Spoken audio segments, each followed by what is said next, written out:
Hello my dear students, good morning. तो कैसे हैं आप लोग? मैं हूं सचिन और एक बार फिर से आप सभी का स्वागत करता हूं आपके अपने यूट्यूब चैनल फिजिक्स गुरु मंत्रा पे। तो जैसा कि आपको पता है बच्चों कि न्यूक्लियाई का फर्स्ट लेक्चर हम लोग कंप्लीट कर चुके हैं। उसमें मैंने बहुत अच्छा सा कहानी आपको बताया, बहुत ट्रेजेडी वाली कहानी थी वो हिरोशिमा और नागासाकी की। तो आज हम लोग न्यूक्लियाई का lecture number 2 that is part 2 लेकर के आ गए हैं और इस लेक्चर में हम लोग पूरा न्यूक्लियाई के चैप्टर को कंप्लीट करेंगे। तो जो लोग इस बार बोर्ड का एग्जाम दे रहे हैं उनके लिए ये लेक्चर बहुत ही इंपॉर्टेंट होने वाला है, क्योंकि इसका जो कंटेंट है न्यूक्लियर रिएक्टर और न्यूक्लियर चेन रिएक्शन, ये बहुत ही इंपॉर्टेंट टॉपिक है। यहां से श्योर शॉर्ट क्वेश्चन आपके आएंगे ही आएंगे। तो इस लेक्चर को बहुत ही ध्यान से आप देखिएगा। तो चलिए बिना देर किए हुए आज का लेक्चर हम लोग स्टार्ट करते हैं। तो आज का हमारा जो फर्स्ट सबसे पहला जो टॉपिक है that is nuclear chain reaction. ठीक है, न्यूक्लियर चेन रिएक्शन। और ये चेन रिएक्शन, जो न्यूक्लियर चेन रिएक्शन होता है बच्चों, वो दो टाइप का होता है। एक होता है कंट्रोल न्यूक्लियर चेन रिएक्शन और दूसरा टाइप का जो होता है that is uncontrolled nuclear chain reaction. जो हमारा कंट्रोल न्यूक्लियर चेन रिएक्शन है वो बेसिकली न्यूक्लियर रिएक्टर में होता है, जिससे हम लोग क्या करते हैं, इलेक्ट्रिसिटी जनरेट करते हैं इन न्यूक्लियर पावर प्लांट में। ठीक है, और जो हमारा जो सेकेंड टाइप का जो न्यूक्लियर चेन रिएक्शन है that is uncontrolled nuclear chain reaction, और वो बेसिकली एटम बम में होता है, जो कि काफी विनाशकारी होता है। ठीक है, uncontrolled chain reaction basically atom bomb में होता है। ठीक है, तो चलिए सबसे पहले हम लोग चेन रिएक्शन का डेफिनेशन देख लेते हैं। तो बेसिकली चेन रिएक्शन होता क्या बच्चों, मैं इसको बहुत ही अच्छे वे में आपको समझा देता हूं। तो देखो, एक हमारे पास में क्या होता है, यूरेनियम होता है। यूरेनियम की जगह पे आप कोई भी फिजनेबल मटेरियल ले सकते हो। ठीक है, तो बेसिकली यहां पर हम यूरेनियम लेते हैं। ठीक है, जो कि एक क्या है, रेडियो एक्टिव सब्सटेंस है। ठीक है, क्या है, रेडियो एक्टिव सब्सटेंस है। तो यूरेनियम 92-235 जो कि हाईली फिजनेबल मटेरियल होता है, उसमें हम लोग क्या करते हैं, एक स्लो मूविंग न्यूट्रॉन से एक्साइट करवाते हैं उस यूरेनियम को। अब स्लो मूविंग न्यूट्रॉन ही क्यों हम लोग यूज करते हैं न्यूक्लियर फ्यूजन रिएक्शन में, क्योंकि ऐसा पाया गया कि जो हमारा न्यूक्लियर फ्यूजन रिएक्शन को स्लो मूविंग न्यूट्रॉन से जब हम एक्साइट करवाएंगे तो वो मोर इजिली हो जाएगा। ठीक है, और बेसिकली उसका जो कारण मेन क्या है कि न्यूट्रॉन क्या होता है बच्चों, न्यूट्रॉन एक न्यूट्रल पार्टिकल होता है। तो जब वो न्यूक्लियस के पास में जाएगा तो उसमें कोई कोलम्बिक रिपल्सन नहीं लगेगा, क्योंकि वो क्या है, न्यूट्रल पार्टिकल है। इसलिए हम लोग न्यूट्रॉन को यूज करते हैं। दूसरा कारण ये होता है कि न्यूट्रॉन का जो मास होता है वो थोड़ा सा हेवी होता है, इसलिए हम लोग इलेक्ट्रॉन को वहां पर यूज नहीं कर सकते। इलेक्ट्रॉन का मास बहुत ही कम होता है। ठीक है, तो न्यूक्लियस को तोड़ने के लिए थोड़ा सा हेवी मास वाला चाहिए, इसलिए हम लोग वहां पर कौन सा यूज करते हैं, न्यूट्रॉन से यूज करते हैं। ठीक है, तो आपको क्लियर हो गया है, दो कारण है जिसके कारण हम न्यूट्रॉन को यूज करते हैं इन अ न्यूक्लियर फ्यूजन रिएक्शन। पहला कारण क्या है कि उसका जो हमारा वो न्यूट्रल पार्टिकल होता है, न्यूट्रल पार्टिकल होने के कारण जो उसका रिपल्सिव फोर्स है, ठीक है, वो नहीं लगता है, कोलम्बिक रिपल्सन उसमें नहीं लगता न्यूक्लियर दैट इज न्यूट्रॉन और न्यूक्लियस के बीच में। दूसरा कारण क्या है कि उसका मास क्या होता है, हेवी होता है। तो हम लोग कौन सा यूज करते हैं, that is slow moving neutron for the nuclear fusion chain reaction. ठीक है, अब देखिए इसमें क्या होता है, व्हेन अ यूरेनियम 92-235 जो कि बहुत ही हाईली फिजनेबल मटेरियल होता है। ठीक है, ये क्या होता है, यूरेनियम 92-235 हाईली फिजनेबल मटेरियल होता है। When it is excited with slow moving neutron, इसको हम लोग किससे एक्साइट करवाते हैं, एक स्लो मूविंग न्यूट्रॉन से एक्साइट करवाते हैं। तो फ्यूजन रिएक्शन क्या होता है, टेक्स प्लेस। तो उस समय क्या होता है हमारा, उसके कारण फ्यूजन रिएक्शन हमारा होता है। ठीक है, so when a uranium 235 is excited with the slow moving neutrons, the nuclear fusion reaction takes place। ठीक है, अब देखिए यहां पर कैसे होगा, एक हमारे पास यूरेनियम 92-235 है, इसे मैंने एक्साइट करवाया किससे, एक स्लो मूविंग न्यूट्रॉन से। और ये स्लो मूविंग न्यूट्रॉन को बाद में क्या बोला गया, दैट इज थर्मल न्यूट्रॉन्स। इसको हम लोग क्या बोलते हैं, थर्मल न्यूट्रॉन्स भी बोलते हैं। और जिसका एनर्जी होता है हमारे बच्चों 0.0235, ये आगे भी आएगा। ठीक है, 0.0235 इलेक्ट्रॉन वोल्ट इसका एनर्जी होता है। और ये स्लो मूविंग न्यूट्रॉन को हम लोग क्या बोलते हैं, थर्मल न्यूट्रॉन्स भी बोलते हैं। क्या बोलते हैं, thermal neutrons, thermal neutrons. Clear बात। अब क्या हुआ, यूरेनियम को मैंने एक्साइट करवाया इस थर्मल न्यूट्रॉन से, ठीक है। तो क्या हुआ, ये हेवी न्यूक्लियस ऑफ यूरेनियम दो पार्ट में क्या हो गया, ये टूट गया। ठीक है, तो very first part is krypton 3692 और बेरियम 56141। ठीक है, बेसिकली जब यूरेनियम 92 235 को हम जब एक्साइट करवाते हैं स्लो मूविंग न्यूट्रॉन से, तो सबसे पहले जो हमारा बनता है ये यूरेनियम 236 बनता है। लेकिन वो यूरेनियम 236 क्या होता है, हाईली अनस्टेबल होता है। तो फर्दर वो किसमें स्प्लिट हो जाता है, that is barium 56141 and krypton 3692 में स्प्लिट हो जाता है। और साथ ही साथ तीन फास्ट मूविंग न्यूट्रॉन निकलते हैं। क्या निकलते हैं, इसके बाद तीन फास्ट मूविंग न्यूट्रॉन्स निकलते हैं। ठीक है, अब ये फास्ट मूविंग न्यूट्रॉन तो फर्दर फिर क्या करवाएगा, फ्यूजन नहीं करवा पाएगा। तो उसको हम लोग क्या करते हैं, उस फास्ट मूविंग न्यूट्रॉन को स्लो मूविंग न्यूट्रॉन में कन्वर्ट करते हैं। ठीक है, बाय यूजिंग द मॉडरेटर। ठीक है, तो आपको पता चलेगा कि आपका जो न्यूक्लियर रिएक्टर में जो हम लोग यूज करते हैं मॉडरेटर, वो क्या करता है, फास्ट मूविंग न्यूट्रॉन को स्लो मूविंग न्यूट्रॉन में कन्वर्ट कर देता है। अब क्वेश्चन ये राज होता है कि मॉडरेटर में हम लोग किसको यूज करते हैं, तो मॉडरेटर में हम लोग यूज करते हैं ग्रेफाइट को और heavy water that is D2O को यूज करते हैं। ठीक है हमारा, चलिए अब ये हमारा आ गया। अब देखिए और क्या है इसमें आगे, the number of fusion taking place at each successive stage goes on increasing. और ये जो नंबर ऑफ फ्यूजन्स जो हमारा है वो हर स्टेज पे क्या होता है, हमारा इंक्रीज करते चला जाता है। ठीक है, तो होता क्या है, जैसे मान लो यूरेनियम को स्लो मूविंग न्यूट्रॉन से एक्साइट करवाए, तो वहां से क्या कितना जनरेट हो रहा है, 3 न्यूट्रॉन एक्स्ट्रा न्यूट्रॉन जनरेट हो रहे हैं। ठीक है, और ये फास्ट मूविंग न्यूट्रॉन है। अब जो ये 3 फास्ट मूविंग न्यूट्रॉन जनरेट हुए हैं उसको मॉडरेटर के द्वारा स्लो मूविंग न्यूट्रॉन में कन्वर्ट कर दिया, और फिर ये कन्वर्ट कर दिया, फिर ये 3 क्या हुआ, फर्दर फ्यूजन को एक्साइट करेंगे, और फिर 3 से क्या हो जाएगा हमारा 9, 9 से कितना हो जाएगा 27, 27 से क्या हो जाएगा 81। और इस तरह से हमारा क्या होते चला जाएगा, न्यूक्लियर चेन रिएक्शन ग्रो करते चला जाएगा और अनकंट्रोल वे में क्या करते जाएगा, ग्रो करते चला जाएगा, अगर उसको कंट्रोल नहीं किया जाएगा। ठीक है, चलो, so the number of fusion यही लिखा हुआ है यहां पर, the number of fusions taking place at each successive stage goes on increasing at a rapid rate, hence a chain of reaction is set up as shown in the figure।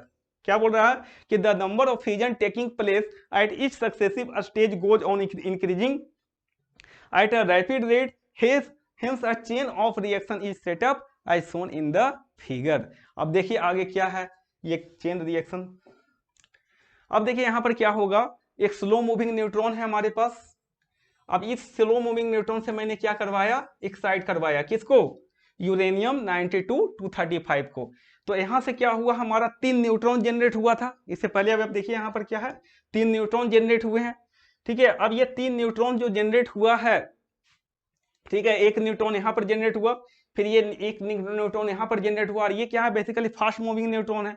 और एक neutron हमारा lost हो जाता है, एक neutron क्या हो जाता है, लॉस्ट हो जाता है। अब यहां पर ये जो 2 न्यूट्रॉन है, ठीक है, यहां से क्या बना, यूरेनियम टूट करके बेरियम और क्रिप्टन बनाया। ठीक है, अब बेरियम क्रिप्टन बनाया, फिर से ये न्यूट्रॉन क्या करेगा, इसको मॉडरेटर क्या करेगा, उसको फास्ट मूविंग न्यूट्रॉन को स्लो मूविंग न्यूट्रॉन में कन्वर्ट करेगा, और फिर से ये स्लो मूविंग न्यूट्रॉन क्या करेगा, बेरियम के साथ में क्या होगा, हमारा बेरियम को एक्साइट करवाएगा, क्रिप्टॉन को एक्साइट करवाएगा, और इस तरह से फिर से हमारा नेक्स्ट स्टेज पे फिर से 3 नए फास्ट मूविंग न्यूट्रॉन यहाँ पे जनरेट होंगे, 3 फास्ट मूविंग न्यूट्रॉन यहाँ पे जनरेट होंगे, और इस तरह से हमारा क्या होगा। ठीक है, अब फिर इसमें जो 3 फास्ट मूविंग न्यूट्रॉन जनरेट हो रहे हैं उसमें एक लॉस्ट हो जाएगा, और जो दो बच जाएगा वो फर्दर फ्यूजन को एक्साइट करवाएगा। ठीक है, तो इस तरह से हमारा न्यूक्लियर चेन रिएक्शन ग्रोथ करते चला जाता है। यहाँ पर 3 जनरेट हुआ, एक लॉस्ट हुआ, फिर यहाँ पर ये जो न्यूट्रॉन है फिर इसको एक्साइट करवाया, फिर से 3 नए न्यूट्रॉन जनरेट हुए। ठीक है, यहाँ पर भी फिर से 3 नए न्यूट्रॉन जनरेट हुए हैं, फिर ये फर्दर 3 से कितना हो जाएगा, हमारा 9 फिर से जनरेट हो जाएगा। ठीक है, तो इस तरह से न्यूक्लियर चेन रिएक्शन हमारा ग्रो करते चला जाता है अनकंट्रोल वे में। अगर उसको कंट्रोल नहीं किया गया तो वो काफी क्या हो जाएगा, विनाशकारी साबित हो जाएगा।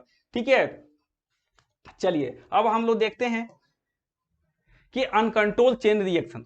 ठीक है, अनकंट्रोल चेन रिएक्शन ये क्या है हमारा, if a chain reaction is started in a फिजनेबल material, if the chain reaction is started in a fissionable material having the mass greater than the certain critical mass, then the reaction will be accelerate at such a rapid rate that whole of the material will explode within microsecond, liberating the huge amount of energy, and such a chain reaction is called uncontrolled chain reaction. Such a chain reaction is called uncontrolled chain reaction. इसका example क्या है? Atom bomb है। इसका example क्या है? Atom bomb. मतलब बोल रहा है कि if the chain reaction is started in a fissionable material having the mass greater than the certain critical mass, ठीक है, then the reaction will be accelerate at such a rapid rate that whole material will explode within microsecond. तो जितना भी material है वो microsecond में सारा क्या हो जाएगा? एक्सप्लोड कर जाएगा, सारा फूट जाएगा, ठीक है, टूट जाएगा सारा। तो अब देखो यहां पर क्या होगा, और इस चेन रिएक्शन को हम लोग क्या बोलते हैं? अनकंट्रोल्ड चेन रिएक्शन, जो कि किसमें होता है बच्चों? एटम बम में होता है। ठीक है, समझ में आया कि अनकंट्रोल चेन रिएक्शन क्या है? इसमें आपको ये समझना है, ठीक है, कि स्लो मूविंग न्यूट्रॉन से हम जब यूरेनियम को एक्साइट करवाते हैं तो 3 नए न्यूट्रॉन जनरेट होते हैं, ठीक है, 3 नए न्यूट्रॉन जनरेट हुए, फिर ये 3 उसमें से एक लॉस्ट हो गया और दो बच गया, वो मॉडरेटर के द्वारा क्या हो जाता है? स्लो मूविंग न्यूट्रॉन में कन्वर्ट हो जाता है, फिर फर्दर फ्यूजन को वो एक्साइट करवाता है और इस तरह से हमारा चेन रिएक्शन चलते रहता है। ठीक है, चलिए अब आते हैं कंट्रोल चेन रिएक्शन। उसको कंट्रोल करना भी जरूरी है, अगर कंट्रोल नहीं करेंगे तो काफी विनाशकारी साबित हो जाएगा। ठीक है, अब देखिए कंट्रोल चेन रिएक्शन क्या है।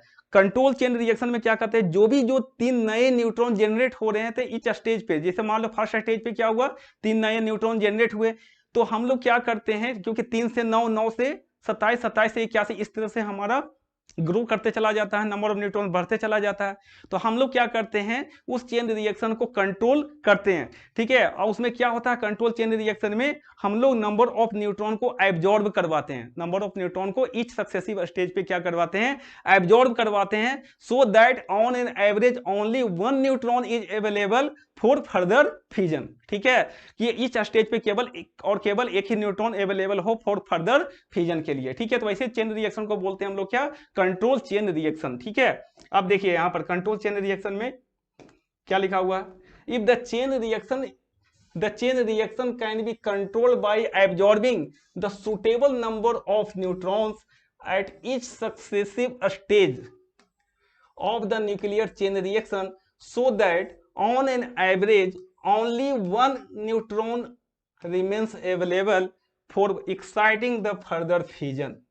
ठीक है, ऐसा ही मैंने बताया आपको कि ईच सक्सेसिव स्टेज पे केवल एक ही न्यूट्रॉन अवेलेबल हो, बाकी सारे क्या हो जाएं, एब्जॉर्ब हो जाएं। ठीक है, तो such a chain reaction is called control chain reaction, और ये कंट्रोल चेन रिएक्शन किसमें होता है, न्यूक्लियर रिएक्टर में होता है। किसमें होता है बच्चों, न्यूक्लियर रिएक्टर में होता है।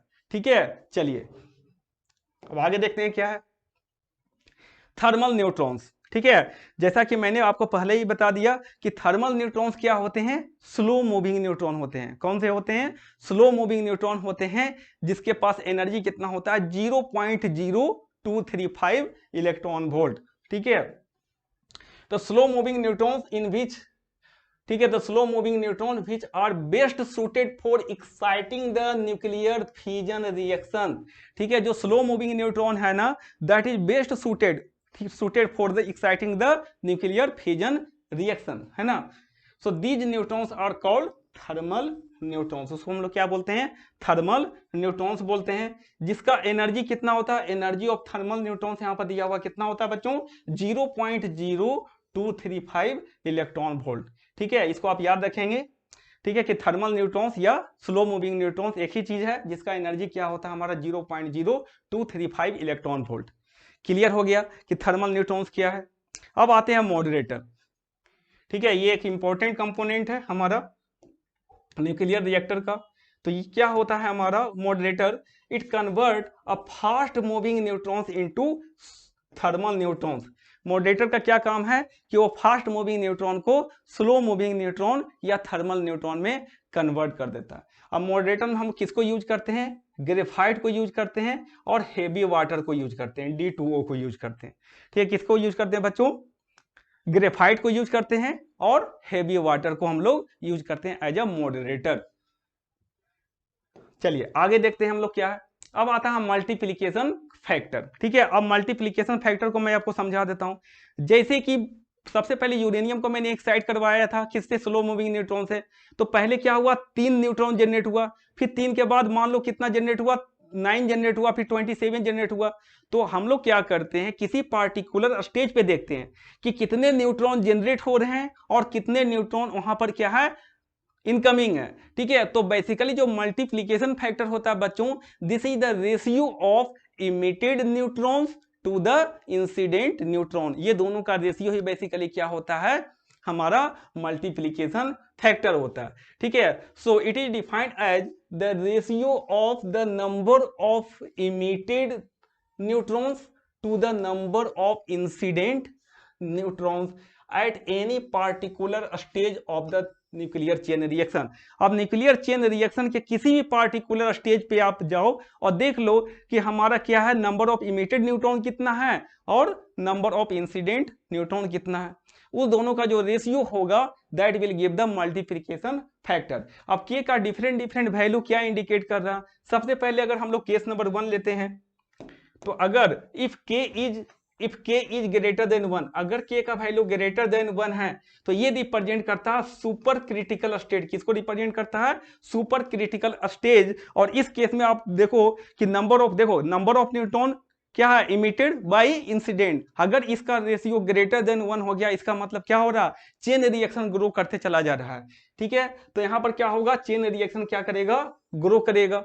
अगर k का वैल्यू क्या हो जाए, हमारा 1 हो जाए, तो उसको बोला जाता है क्रिटिकल स्टेट। क्या बोला जाता है, क्रिटिकल स्टेट बोला जाता है। मतलब जितने भी इनकमिंग न्यूट्रॉन आए उतना ही न्यूट्रॉन क्या हो रहे हैं, हमारा इमिट हो रहे हैं। जितना इमिट हो रहा है उतना ही आ रहा है, तो k का वैल्यू हो जाएगा 1। तो इस केस में क्या होगा, हमारा न्यूक्लियर चेन रिएक्शन एक कांस्टेंट रेट से चलते रहेगा। और इस केस में क्या होगा, सस्टेन्ड एनर्जी का क्या हो जाएगा, जनरेशन होगा। मतलब एनर्जी का जनरेशन एक सस्टेन्ड वे में होते चला जाएगा। ठीक है, उसके बाद हमारा आता है k लेस देन 1। तो k लेस देन 1 को बोला जाता है सब क्रिटिकल स्टेट। क्या बोला जाता है, सब क्रिटिकल स्टेट। अब क्या होगा, k लेस देन 1 मतलब क्या हो रहा है, जितना हमारा इनकमिंग है वो ज्यादा है, आउटगोइंग मेरा कम है। मान लो इनकमिंग 3 आ रहा है और आउटगोइंग केवल 1 ही है, तो k का वैल्यू 1/3 हो गया। तो उस केस में क्या होगा बच्चों, एक टाइम ऐसा आएगा कि जो हमारा न्यूक्लियर चेन रिएक्शन क्या हो जाएगा, डाई आउट हो जाएगा। ठीक है, न्यूक्लियर चेन रिएक्शन क्या हो जाएगा, डाई आउट हो जाएगा। ठीक है, तो इस केस में क्या होगा, जब मल्टीप्लिकेशन फैक्टर लेस देन 1 है तो उसको बोला जाता है सब क्रिटिकल स्टेट। ठीक है, उस केस में न्यूक्लियर चेन रिएक्शन क्या हो जाएगा, डाई आउट हो जाएगा। 3 केसेस मैंने बताया, k ग्रेटर देन 1 मतलब सुपर क्रिटिकल स्टेट। ठीक है, मतलब न्यूक्लियर चेन रिएक्शन ग्रो करते चला जाएगा। k इक्वल टू 1 मतलब क्रिटिकल स्टेज। क्रिटिकल स्टेज में क्या होगा, हमारा न्यूक्लियर चेन रिएक्शन एक कांस्टेंट रेट से चलते रहेगा और उस केस में सस्टेन्ड एनर्जी का जनरेशन होते चला जाएगा। और k का वैल्यू अगर लेस देन 1 हो गया तो उसको बोलते हैं सब क्रिटिकल स्टेट। उसमें क्या होगा, न्यूक्लियर चेन रिएक्शन फाइनली क्या हो जाएगा, धीरे धीरे करके डाई आउट हो जाएगा। ठीक है, तो इसको आपको ध्यान रखना है, ये 3 केसेस है ना, k का वैल्यू हमारा। चलिए अब नेक्स्ट हम लोग देखते हैं आगे क्या है। अब आता है critical size and critical mass. ठीक है, तो corresponding to multiplication factor k equal to 1, तो k इक्वल टू 1 के कॉरेस्पॉन्डिंग जो size of the fissionable material होगा, ठीक है, k इक्वल टू 1 के कॉरेस्पॉन्डिंग जो size of the fissionable material होगा बच्चों, उसको बोलते हैं क्रिटिकल साइज। और उसके मास को बोलेंगे हम लोग, क्या बोलेंगे, क्रिटिकल मास बोलेंगे। ठीक है, सो यहां पर लिखा हुआ the size of fissionable material for which the multiplication factor equal to 1, the size of the fissionable material for which the multiplication factor equal to 1 is called critical size and its mass is called critical mass. उसके mass को क्या बोलेंगे हम लोग, critical mass बोलेंगे। Clear है बात। ठीक है, चलिए इसमें कुछ है नहीं, अब आगे बढ़ते हैं। अब आता है न्यूक्लियर फ्यूजन। अब देखिए न्यूक्लियर फ्यूजन रिएक्शन बेसिकली किसमें होता है, वो आप 10th क्लास में भी पढ़ते आ रहे होंगे कि न्यूक्लियर फ्यूजन रिएक्शन हमारा सन में होता है।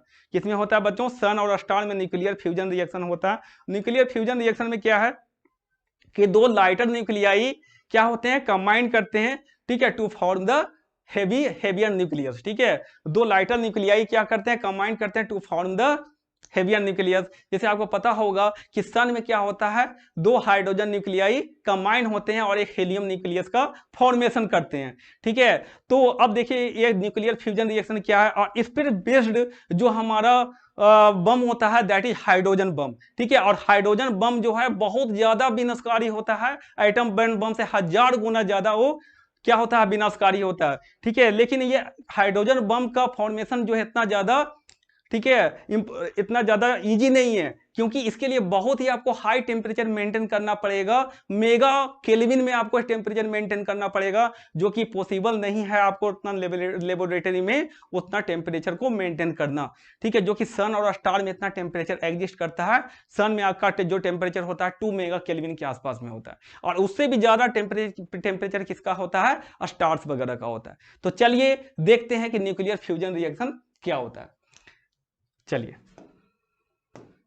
अब यहां पर देखते हैं, the process in which the two lighter nuclei combined extremely at high temperature to form a single heavier nucleus which is called nuclear fusion. इसमें दो लाइटर न्यूक्लियाई कंबाइंड करते हैं to form a single heavier nucleus, है ना। तो अब बताओ, ये जो होगा बहुत ही हाई टेम्परेचर पे होगा, ये रिएक्शन क्या है, बहुत ही हाई टेम्परेचर पे होगा। So it was found that the sum of the masses before fusion is greater than the sum of the masses after fusion. जो हाइड्रोजन और हाइड्रोजन न्यूक्लियाई मिलकर के जो हीलियम न्यूक्लियस का फॉर्मेशन कर रहे हैं, ठीक है, तो वहां पर जो हाइड्रोजन न्यूक्लियाई का जो हमारा मास होगा, टोटल मास ऑफ रिएक्टेंट होगा, that is greater than the mass of product. जो प्रोडक्ट बन रहा है हमारा हीलियम, उसके मास से रिएक्टेंट का मास क्या होता है, ज्यादा होता है। ठीक है, अब मास of reactant minus mass of product को आप क्या बोलते थे, याद करो, मास of reactant minus mass of product को बोलते थे क्या, मास डिफेक्ट। क्या बोलते थे, मास डिफेक्ट। तो यहां पर जो मास का डिफरेंस हुआ आया, वो किसमें चला गया, वो बेसिकली एनर्जी में कन्वर्ट हो गया, जिसको हम लोग बोलते हैं फ्यूजन एनर्जी। मतलब वो मास का जो डिफरेंस आया रिएक्टेंट और प्रोडक्ट में, ठीक है, वो मास डिफेक्ट किसमें कन्वर्ट हो गया, वो फ्यूजन एनर्जी में कन्वर्ट हो गया। क्लियर है। अब यहां पर देखिए, it was found that the sum of the masses before fusion is greater than the sum of the masses after fusion. The difference in the mass appears as a fusion energy. वो मास कहाँ चला गया, वो fusion energy में convert हो गया। अब जैसे देखो यहाँ पर आपका फ्यूजन, न्यूक्लियर फ्यूजन रिएक्शन है, इसमें दो हाइड्रोजन न्यूक्लियाई आपस में क्या किए, कंबाइंड किए बहुत हाई टेम्परेचर पे, और ये बनाया क्या, हीलियम बनाया। ये क्या बनाया, हीलियम, एक हेवियर न्यूक्लियस बनाया हमारा। ठीक है, और साथ में 21.6 मेगा इलेक्ट्रॉन वोल्ट का एनर्जी निकला, जिसको हम लोग बोलते हैं फ्यूजन एनर्जी। क्या बोलते हैं, फ्यूजन एनर्जी बोलते हैं बच्चों। क्लियर बात। अब यहां पर जो कॉन्स्टिट्यूएंट, यहां पर जो रिएक्टेंट का जो हमारा मास होगा, ये टोटल इन दोनों का मिलाकर के जो मास ऑफ रिएक्टेंट होगा, and this mass of reactant is क्या है, slightly greater then mass of product. Mass of product क्या है हमारा ये। ठीक है, अब ये दोनों के मास में जो डिफरेंस आया, mass of reactant minus mass of product, that appears as a fusion energy, जो कि 21.6 मेगा इलेक्ट्रॉन वोल्ट का एनर्जी निकल रहा है। ठीक है, चलिए अब आगे देखते हैं इसमें क्या है, नेसेसरी कंडीशन फॉर फ्यूजन। ठीक है, अब ये नेसेसरी कंडीशन क्या है फ्यूजन के लिए, आपको मैंने पहले ही बताया कि फ्यूजन रिएक्शन बहुत ही हाई टेम्परेचर पे होता है। ठीक है, बहुत हाई टेम्परेचर पे होता है, और जब टेम्परेचर बहुत हाई होगा, क्यों हाई होना चाहिए, क्योंकि आपको पता है कि अगर काइनेटिक एनर्जी की बात करें, तो काइनेटिक एनर्जी की बात करें बच्चों, तो काइनेटिक एनर्जी होता है हमारा क्या, 3/2 इंटू के इंटू टी होता है। मतलब काइनेटिक एनर्जी क्या होगा, डायरेक्टली प्रोपोर्शनल टू टेम्परेचर होगा। Kinetic energy directly proportional to क्या होगा, टेम्परेचर होगा। तो अगर टेम्परेचर हाई होगा, तो काइनेटिक एनर्जी भी क्या होगा, दो लाइटर न्यूक्लियाई का बहुत ही हाई होगा। और जब दो लाइटर न्यूक्लियाई बहुत ही हाई काइनेटिक एनर्जी से आएंगे, जब दोनों लाइटर न्यूक्लियाई बहुत ही हाई काइनेटिक एनर्जी से आएंगे, उनका टेम्परेचर भी क्या होगा, बहुत ही हाई होगा, और टेम्परेचर हाई होगा तो काइनेटिक एनर्जी हाई होगा। अब ये हाई टेम्परेचर किस लिए चाहिए, ताकि वो अपने न्यूक्लियर कूलोम्बिक रिपल्सन को ओवरकम कर सके, है ना। दो न्यूक्लियस के पास में क्या है, पॉजिटिव चार्ज है, एक के पास पॉजिटिव, दूसरे के पास पॉजिटिव, तो एक दूसरे के पास में आ रहे हैं लाइटर न्यूक्लियाई रिकम्बाइन होने के लिए।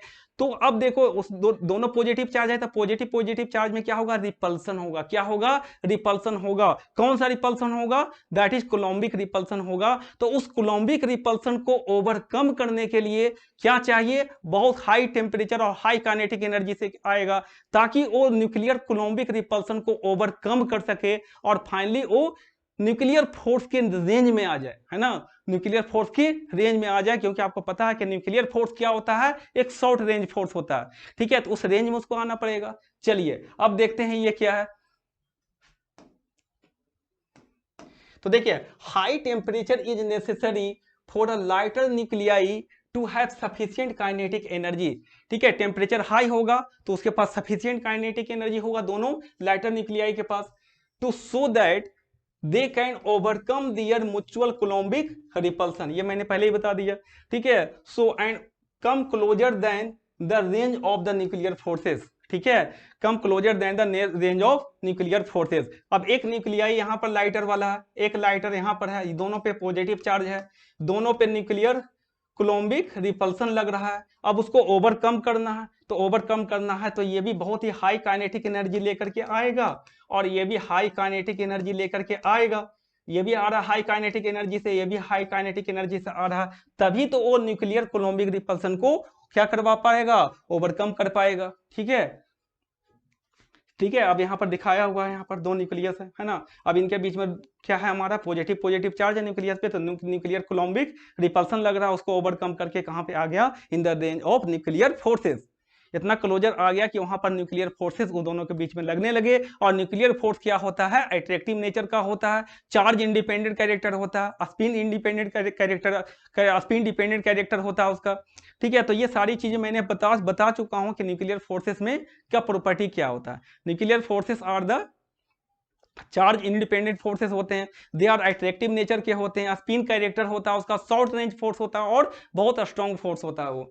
ठीक है, तो वहां पर उसके रेंज में आ जाएगा और फिर से क्या हो जाएगा, उसमें अट्रैक्टिव फोर्स डोमिनेट कर जाएगा न्यूक्लियर फोर्स, और फिर क्या होगा, एक हैवी न्यूक्लियस का फॉर्मेशन हो जाएगा। ठीक है, चलिए अब आगे देखते हैं। मतलब आपको ये समझना कि न्यूक्लियर फ्यूजन रिएक्शन के लिए हाई टेम्परेचर चाहिए, तभी वो न्यूक्लियर कोलम्बिक रिपल्सन को ओवरकम कर पाएगा। चलिए अब आगे देखते हैं क्या है। Nuclear fusion is also called thermonuclear reaction. उसको क्या बोलते हैं, थर्मोन्यूक्लियर रिएक्शन बोलते हैं बच्चों। क्यों, ये बहुत हाई टेम्परेचर पे हो रहा है, इसलिए उसको क्या बोला जाता है, थर्मोन्यूक्लियर रिएक्शन बोला जाता है। अब बोलता है such a high temperature exist in the sun and star. ठीक है, ये किसमें एग्जिस्ट करता है, हाई टेम्परेचर सन और स्टार में एग्जिस्ट करता है। ठीक है, जिसका देखो सन का जो टेम्परेचर है लगभग 2 मेगा केल्विन है ना, 2 मेगा केल्विन के आसपास में सन का टेम्परेचर होता है, और स्टार उससे भी ज्यादा क्या होते हैं, हॉटर होते हैं। ठीक है, उससे भी ज्यादा, क्योंकि वो दूर है ना, सन से काफी दूर है, इसलिए पता नहीं चलता आपको। बोला जाता है ना कि सन जो है सबसे नजदीक का तारा है। क्या बोला जाता है, सन को सबसे नजदीक का तारा है, मतलब पृथ्वी से सबसे नजदीक क्या है, सन है, उसके बाद बहुत दूर में स्टार होता है। ठीक है, चलिए अब यहाँ पर क्या है, fusion as a source of energy.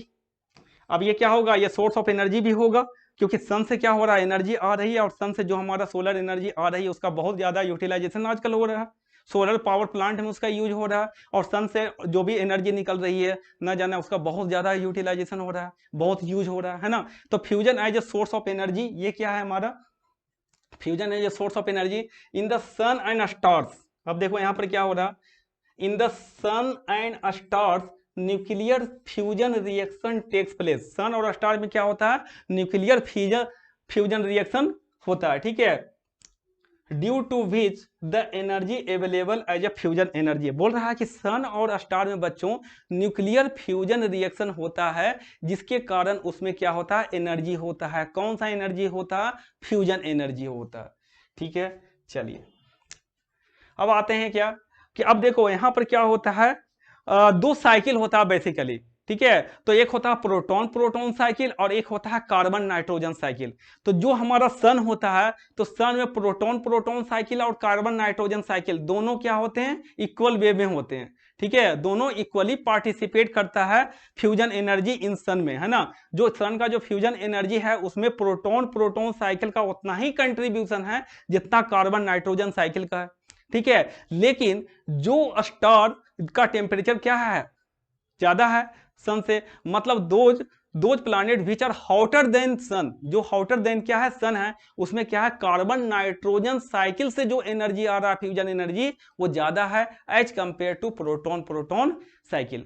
ठीक है, तो ऐसे प्लानेट जो सन से हॉटर है उसमें एनर्जी किससे ज्यादा आ रहा है, कार्बन नाइट्रोजन साइकिल से आ रहा है। तो कार्बन नाइट्रोजन साइकिल से ज्यादा एनर्जी आएगा तो वो हॉटर होगा, और प्रोटॉन प्रोटॉन साइकिल से जो एनर्जी आएगा वो थोड़ा सा क्या होगा, कोल्डर होगा। तो सन में क्या होता है, प्रोटॉन प्रोटॉन साइकिल और carbon nitrogen cycle equally participate करते हैं इन फ्यूजन एनर्जी इन द सन। ठीक है, स्टार में क्या होता है, कार्बन नाइट्रोजन साइकिल से ज्यादा फ्यूजन एनर्जी आता है, इसलिए वो ज्यादा हॉटर होते हैं। क्लियर है बात? ठीक है, और जो कोल्डर होगा सन से, उसमें प्रोटॉन प्रोटॉन साइकिल से जो फ्यूजन एनर्जी होगा वो आएगा, वो ज्यादा होगा। ठीक है, so those which are hotter than, अब देखो यहां पर क्या है हमारा, fusion energy of carbon nitrogen cycle, मैंने पहले बताया fusion energy of carbon nitrogen cycle is greater than fusion energy of proton proton cycle. Carbon nitrogen cycle से जो फ्यूजन एनर्जी मिल रहा है उसका वैल्यू ज्यादा होता है as compare to proton proton cycle से जो हमारा फ्यूजन एनर्जी मिल रहा है। ठीक है, अब देखो यहां पर क्या है, those which are hotter than sun, जो सन से क्या है, हॉटर है, gets their energy from carbon nitrogen cycle, वो कहां से एनर्जी प्राप्त करते हैं, कार्बन नाइट्रोजन साइकिल से प्राप्त करते हैं। And those which are cooler than sun gets their energy from proton proton cycle, वो कहां से एनर्जी गेन करते हैं, फ्रॉम प्रोटॉन प्रोटॉन साइकिल से एनर्जी गेन करते हैं। क्लियर बात? चलिए आगे बढ़ते हैं। अब आता है न्यूक्लियर फिजन और न्यूक्लियर फ्यूजन रिएक्शन में क्या डिफरेंस है, और ये बहुत ही इंपॉर्टेंट है। जो लोग क्लास 12 का इस बार बोर्ड का एग्जाम दे रहे हैं, उस न्यूक्लियर फ्यूजन और न्यूक्लियर फिजन में डिफरेंस अच्छे से देख करके जाएंगे, क्योंकि ये आपका आने का चांस बहुत ज्यादा है, वेरी वेरी इंपॉर्टेंट है इस बार जो बोर्ड एग्जाम दे रहे हैं। ठीक है, चलिए, तो न्यूक्लियर फिजन रिएक्शन में सबसे पहले क्या होता है, सबसे पहला पॉइंट, न्यूक्लियर फिजन रिएक्शन में क्या होता है, एक हेवी न्यूक्लियस क्या हो जाता है, ब्रेक कर जाता है, स्प्लिट कर जाता है टू लाइटर न्यूक्लियाई में।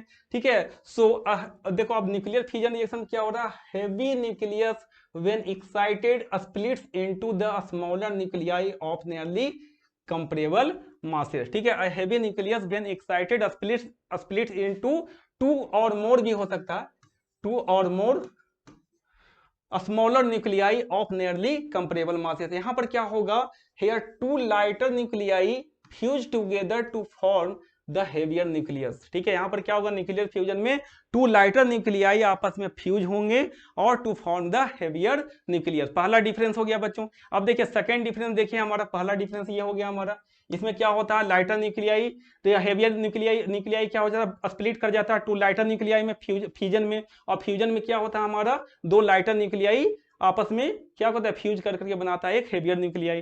ठीक है, अब देखो यहाँ पर सेकंड पॉइंट क्या है, it is a quick process. जो न्यूक्लियर फ्यूजन रिएक्शन है वो बहुत ही रैपिड रेट से चलता है, तो वो क्या है, एक क्विक प्रोसेस है न्यूक्लियर फ्यूजन रिएक्शन। लेकिन जो न्यूक्लियर फ्यूजन रिएक्शन है वो बहुत ही, फ्यूजन रिएक्शन जो है बहुत सेवरल स्टेप्स में चलता है, स्टेप बाय स्टेप में चलते रहता है।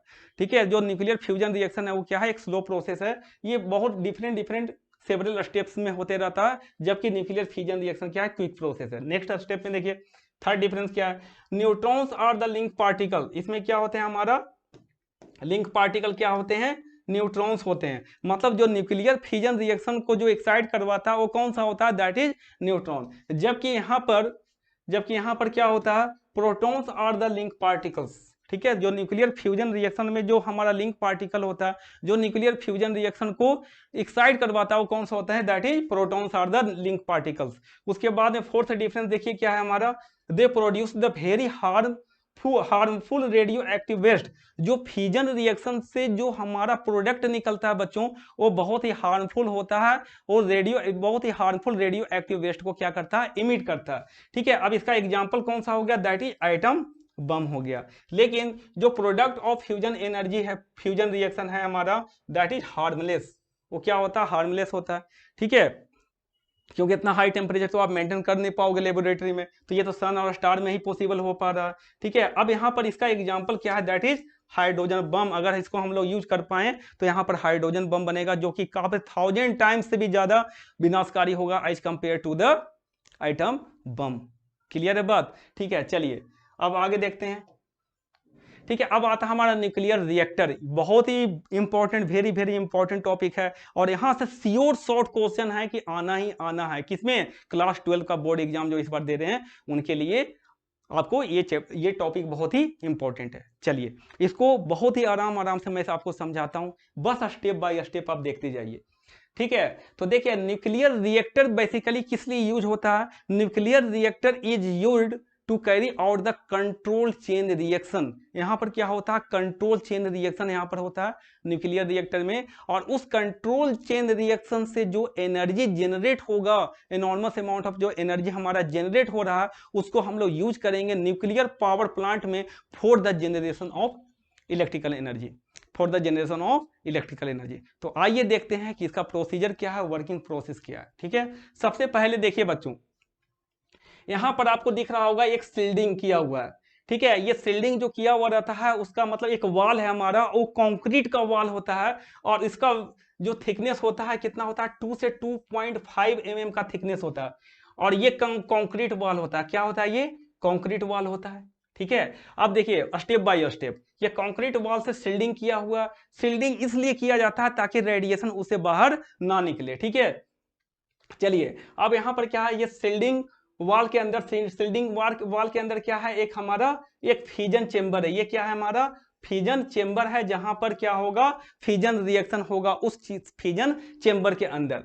अब इस फ्यूजन चेंबर के अंदर में क्या है, इस फ्यूजन चेंबर के अंदर में क्या है बच्चों, देखिए यहाँ पर रखा हुआ है यूरेनियम का रॉड, जिसको बोला जाता है फ्यूएल रॉड। क्या बोला जाता है, फ्यूएल रॉड। तो यहाँ पर क्या रखा हुआ है, फ्यूएल रॉड रखा हुआ है, जो कि यूरेनियम 235 या प्लूटोनियम 239 आप यूज कर सकते हो। और ये व्हाइट वाला जो दिख रहा है ना, ये सारे जो व्हाइट वाले जो रॉड है, ये क्या है, यूरेनियम के रॉड हैं, जिसको बोला जाता है फ्यूएल रॉड बोला जाता है। ठीक है, अब बीच में आपको दिख रहा होगा रॉड के आसपास में जो हमारा रेड रेड कलर से किया हुआ है, वो बेसिकली क्या होता है, मॉडरेटर होता है, जिसको हम लोग यूज करते हैं मॉडरेटर में ग्रेफाइट या D2O को यूज करते हैं।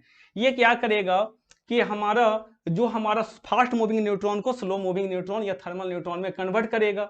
अब यहां पर क्या होगा, यहां पर आपको दिख रहा होगा कि लगा हुआ है यहां पर क्या, कंट्रोल रॉड्स लगे हुए हैं। क्या लगे हुए हैं, कंट्रोल रॉड्स लगे हुए हैं। और ये कंट्रोल रॉड को यूज करते हैं हम लोग, इसमें बोरोन या कैडमियम का कंट्रोल रॉड होता है। ठीक है, अब ये कंट्रोल रॉड क्या करेगा, अब देखो यहां पर मैं बताता हूं, अगर अगर हमारा मान लो, और ये सारा ऑटोमेटिक प्रोसेस होता है, ये कंट्रोल रॉड है ना, ये ऊपर नीचे धीरे अपने आप ऑटोमेटिकली होते रहता है। अब ऊपर नीचे ऐसे तो नहीं होगा, उसका कुछ कारण होगा। उसका कारण ये है कि मान लो सपोज दैट फ्यूजन रिएक्शन बहुत ही रैपिड हो गया, बहुत ही फास्ट हो गया, मतलब जो फास्ट मूविंग न्यूट्रॉन है बहुत ज्यादा जनरेट हो रहा है। तो जब फास्ट मूविंग न्यूट्रॉन बहुत ज्यादा जनरेट होगा, तो उसको क्या करेगा, कंट्रोल करना चाहिए। तो कंट्रोल करने के लिए ये क्या हो जाएगा, कंट्रोल रॉड क्या हो जाएगा, वो नीचे आएगा। ये क्या हो जाएगा, नीचे आएगा।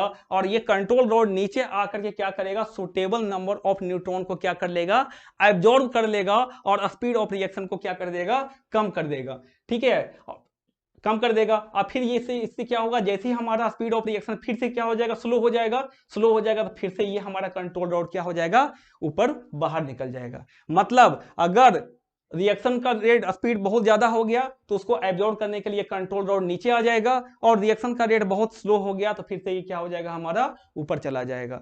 मतलब फिर से हमारा यहाँ पर न्यूट्रॉन फिर से जनरेट होने लगेंगे। ठीक है, तो बेसिकली कंट्रोल रॉड का काम क्या होता है, कंट्रोल रॉड, ठीक है, moves up and down, up and down. ठीक है, डाउन कब मूव करेगा, जब वो स्पीड ऑफ रिएक्शन बहुत ज्यादा हो जाएगा तो क्या हो जाएगा, हमारा उसको अप मूव कर जाएगा, ताकि हमारा क्या, देखो स्पीड ऑफ रिएक्शन बहुत ज्यादा हो गया, तब क्या होगा, कंट्रोल रॉड नीचे आ जाएगा, और सुटेबल नंबर ऑफ न्यूट्रॉन को क्या कर लेगा, एब्जॉर्ब कर लेगा। अगर स्पीड ऑफ रिएक्शन बहुत स्लो हो गया तो वो ऊपर आ जाएगा। ठीक है, तो इस तरह से कंट्रोल रॉड का हमारा काम होता है, और ये सारा ऑटोमेटिक प्रोसेस होता है। ठीक है, अब देखिए आगे जो लगा हुआ है ये क्या है हमारा, ये हमारा इसको बोलते हैं हम लोग क्या, हीट एक्सचेंजर। ये क्या है, हमारा हीट एक्सचेंजर है। अब ये हीट एक्सचेंजर का क्या काम होता है, हीट एक्सचेंजर के अंदर में क्या है, ये वाटर भरा हुआ है। क्या है हमारा बच्चों, यहाँ पर इसमें पानी भरा हुआ है। ठीक है, अब क्या होगा, यहाँ से देखो, यहाँ पर पाइप कनेक्टेड है, इस तरह से पाइप, और यहाँ से पंप कनेक्टेड होता है। ठीक है, तो अब क्या होगा, इस पाइप के थ्रू क्या होगा, कूलेंट आएगा। इस पाइप के थ्रू क्या होगा, कूलेंट आएगा। अब कूलेंट क्या होता है हमारा, कूलेंट क्या करेगा, कूलेंट क्या करेगा, जो भी फ्यूजन चेंबर में जो हमारा हाई टेम्परेचर जनरेट हो रहा है, ठीक है, हाई टेम्परेचर जनरेट हो रहा है, तो उस हाई टेम्परेचर को क्या करेगा, उसको यहां से पाइप के थ्रू किसमें पहुंचाएगा, वो हमारा हीट एक्सचेंजर में उसको क्या करेगा, लेकर के जाएगा। So heat coolant that transfer the heat generated in the fusion chamber into the किसमें, हीट एक्सचेंजर, हीट एक्सचेंजर में लेकर करके जाएगा। अब हीट एक्सचेंजर क्या करेगा, अब देखो यहां पर बहुत हाई टेम्परेचर वाले आ रहे हैं, हमारा यहां से बहुत हाई टेम्परेचर वाला लिक्विड आ रहा है, तो यहां से बहुत हाई टेम्परेचर वाला जब लिक्विड आ रहा है, ठीक है, तो यहां पर कूलेंट में हम लोग बेसिकली किसको यूज करते हैं बच्चों, कूलेंट में हम लोग बेसिकली यूज कर लेते हैं हम लोग क्या, हैवी वाटर या लिक्विड सोडियम को यूज करते हैं, हैवी वाटर या लिक्विड सोडियम को यूज करते हैं। और कूलेंट का कुछ प्रॉपर्टी होता है कि कूलेंट में हम लोग जो हैवी वाटर और लिक्विड सोडियम यूज कर रहे हैं उसका बॉइलिंग पॉइंट क्या होना चाहिए, बहुत हाई होना चाहिए, और उसका स्पेसिफिक हीट कैपेसिटी भी क्या होना चाहिए, हाई होना चाहिए, ठीक है, तो उसका बहुत हाई होता है। अब ये क्या करेगा, हीट एक्सचेंजर का काम क्या है, हीट एक्सचेंजर क्या करता है, एक फ्लूइड से दूसरे फ्लूइड में हीट को एक्सचेंज करवाता है विदाउट एनी मिक्सिंग, मतलब विदाउट मिक्सिंग द फ्लूइड, वो क्या करवाएगा, हमारा एक फ्लूइड से दूसरे फ्लूइड में क्या करवाएगा, हीट को एक्सचेंज करवाएगा। क्योंकि ये क्या है हमारा, देखो इससे ये हमारा सॉलिड यहाँ पर क्या है, हमारा बाउंड्री है ये दोनों के बीच में, जिससे क्या हो रहा है, हमारा हीट एक्सचेंज हो रहा है ये दोनों फ्लूइड के बीच में, ठीक है। तो हीट एक्सचेंजर का क्या काम होता है, that exchange the heat between two fluids without any mixing, ठीक है। अब देखो यहाँ पर क्या होगा, कूलेंट आया, अब ये पानी क्या हो जाएगा, बहुत पानी को क्या कर देगा, बहुत ज्यादा गर्म कर देगा, जिससे क्या होगा, ये वाटर स्टीम में चेंज हो जाएगा, ये वाटर किस में चेंज हो जाएगा, स्टीम में चेंज हो जाएगा। अब यहाँ जो वाटर स्टीम में चेंज हो गया वो क्या होगा, इस पाइप के थ्रू स्टीम यहाँ पर आएगा और यहाँ पर ये क्या करवाएगा, स्टीम ये टरबाइन को मूव करवाएगा, टरबाइन को रोटेट करवाएगा यहाँ पर, और इससे क्या होगा, टरबाइन रोटेट करेगा तो यहाँ से हमारा क्या होगा, इलेक्ट्रिसिटी जनरेट होगी, और यहाँ पर क्या है, हमारा इलेक्ट्रिक जनरेटर यहाँ पर कनेक्टेड है। अब ये टरबाइन क्या होगा, मूव करेगा किससे, स्टीम से। अब फिर यहाँ से ये कनेक्टेड होता है हमारा क्या, एक कोल्ड वाटर सिंक, जिसको हम लोग बोलते हैं कंडेंसर यहाँ पर होता है। ये कंडेंसर क्या करेगा, वो जो हमारा स्टीम आ रहा है बहुत ही हाई प्रेशर पे, उसको क्या करेगा, लो प्रेशर वाटर में हमारा क्या कर देगा, वो कन्वर्ट कर देगा। तो इसको यहाँ पर यूज करते हैं हम लोग कंडेंसर। तो कंडेंसर क्या करेगा, वो हाई टेम्परेचर वाला जो स्टीम है उसको क्या कन्वर्ट करवा देगा, उसको कन्वर्ट करवा देगा किसमें, कोल्ड वाटर में। अब यहाँ पर ये कोल्ड वाटर क्या होगा, फिर से हीट एक्सचेंजर में जाएगा और फिर वाटर के फ्लो को फिर मेंटेन करते चला जाएगा, और फिर यहाँ से ये हमारा वाटर का मेंटेन होते जाएगा, और ये साइकिल फिर वापस चलते चला जाएगा। क्लियर हो गया बात, ठीक है। तो ये बेसिक क्या होता है, प्रोसेस होता है किसका, हमारा दैट इज न्यूक्लियर रिएक्टर का। अब ये सारी चीजें जो मैंने आपको बताया, ये सारा चीज यहाँ पर लिखा हुआ, आपको घबराने की कोई जरूरत नहीं है, ये मैंने आपको समझा दिया, ये सारी चीजें आगे सब लिखा हुआ है, ठीक है। चलिए, आपको नोट्स प्रॉपर मिल जाएगा, हमारे टेलीग्राम चैनल को ज्वाइन कर लेंगे, ठीक है, वहां पर सारे नोट्स आपको यहाँ पर अवेलेबल मिलेंगे, ठीक है। चलिए, लेक्चर के सारे नोट्स मिल जाएंगे। अब देखिए यहाँ पर क्या है, हमारा nuclear reactor formally known as atomic pile, इसको क्या बोला जाता था पहले, एटॉमिक पाइल बोला जाता था। विच इज ए डिवाइस, जो कि क्या है, एक डिवाइस है, which is used to initiate and control the nuclear fusion chain reaction, ठीक है। जो न्यूक्लियर फ्यूजन का जो अनकंट्रोल चेन रिएक्शन, उसको कंट्रोल करने के लिए हम लोग यूज करते हैं न्यूक्लियर रिएक्टर को, जो फॉर्मली जिसको बोला जाता था, क्या बोला जाता था, एटॉमिक पाइल बोला जाता था पहले इसको, ठीक है। चलिए, अब इसको यूज करते हैं, इट इज यूज्ड, ठीक है, it is used eight nuclear power plant for the generation of electricity, उसको न्यूक्लियर पावर प्लांट में हम लोग इसको यूज करते हैं for the generation of electricity and the nuclear marine propulsion, जो हमारा शिप्स वगैरह होता है उसको भी क्या करवाते हैं, उसमें भी जो मोटर्स वगैरह जो लगे हुए रहते हैं उसको भी मूव करवाने के लिए वहां पर हम लोग यूज करते हैं दैट इज न्यूक्लियर रिएक्टर को, ठीक है। चलिए, अब it is a device which is used to produce the enormous amount of energy by the control chain reaction, ये क्या करता है, enormous amount of energy generate करता है by the control chain reaction, ठीक है।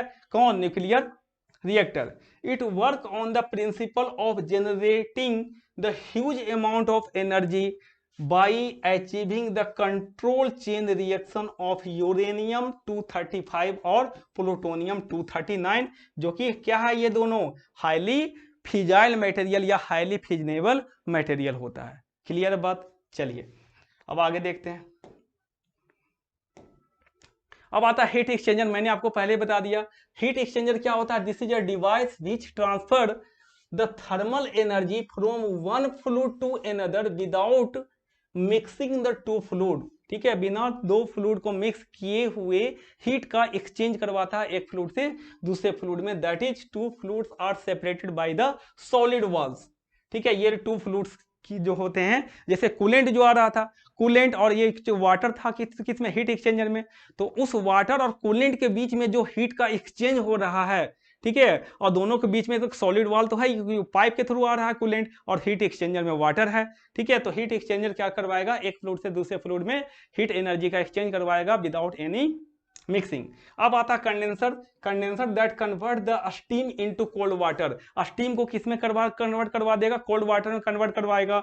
Which is transfer to the heat exchanger through the pipe. और फिर अगेन ये जो हमारा जो कंडेंसर से जो हमारा कोल्ड वाटर निकलेगा फिर से वापस हीट एक्सचेंजर में चला जाएगा, और ये प्रोसेस हमारा साइक्लिक वे में चलते रहेगा। ठीक है, अब आते हैं ब्रीडर रिएक्टर।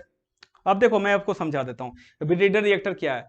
कि जो हमारा नेचुरल यूरेनियम होता है बच्चों, उस नेचुरल यूरेनियम में यूरेनियम 238 जो होता है हमारा, यूरेनियम 92 238 जो होता है वो 99.3% पाया जाता है। ठीक है, और ओनली 0.7% यूरेनियम 235 पाया जाता है। और यूरेनियम 235 जो होता है हाईली फिजाइल मटेरियल होता है, हाईली फिजनेबल होता है। लेकिन यूरेनियम 238 जो होता है वो क्या होता है, नॉन फिजाइल मटेरियल होता है। अब वो नॉन फिजाइल मटेरियल है और आपके पास में अवेलेबल तो 99.3% वही है, तो आप क्योंकि 0.7% ही अवेलेबल है क्या, यूरेनियम 235, तो हम क्या करते हैं कि जो हमारा यूरेनियम 238 जो कि क्या है, नॉन फिजाइल है, उसको हम लोग न्यूक्लियर रिएक्शन करवा करके हम लोग किस में कन्वर्ट करते हैं, उसको हम लोग फिजन करवा के कन्वर्ट करते हैं एक फिजाइल मटेरियल्स में। ठीक है, तो उस रिएक्शन को हम लोग क्या बोलते हैं, ब्रीडर रिएक्टर, ब्रीडर रिएक्शन। देखो यहां पर लिखा हुआ है the natural uranium contains only 99.3% of